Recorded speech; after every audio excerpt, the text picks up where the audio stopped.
ఈరోజు మనం చరిత్రలో మరుగున పడిపోయిన ఒక కథ గురించి మాట్లాడుకుందాం. అదే వాల్డెన్సియన్ల కథ. ఇప్పుడు కేవలం ఒక పుస్తకం దగ్గర పెట్టుకున్నందుకు, అందులోని మాటల్ని నమ్మినందుకు ప్రాణాలే తీసేసేవారని చెప్తే నమ్మగలమా? వీళ్ళే వాల్డెన్సియన్లు. అప్పట్లో యూరోప్లో మతపరమైన అధికారమే అన్నీ శాసించేది. అలాంటి టైంలో తమ నమ్మకం కోసం నిలబడ్డారు వీళ్ళు. చాలా సామాన్యమైన మనుషులు, కానీ వాళ్ల ధైర్యం మాత్రం అసామాన్యం. పదండి వాళ్ల కథలోకి వెళ్దాం. సరే, ముందుగా వాళ్ల కారణం ఏంటో చూద్దాం. అసలు అంత పెద్ద త్యాగానికి వాళ్లను నడిపించిన ఆ నమ్మకమేంటి? అసలు సమస్య ఏంటంటే, చర్చ్ వాళ్లేమో బైబిల్ని కేవలం లాటిన్ భాషలోనే ఉంచారు.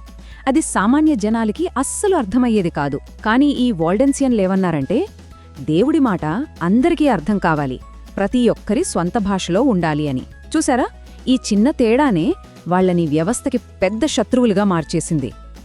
ఇక రెండో భాగం, వాళ్లు రహస్యంగా చేసిన పని.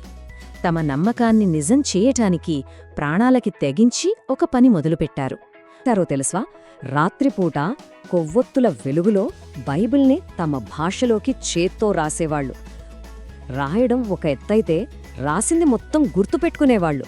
ఎందుకంటే పుస్తకాల్ని కాల్చేయొచ్చు, కానీ మనసులో ఉన్న మాటల్ని ఎవరూ తీసేయలేరు కదా. అలా ఒకరి నుంచి ఒకరికి ఆ వాక్యం పంచుకునేవాళ్లు.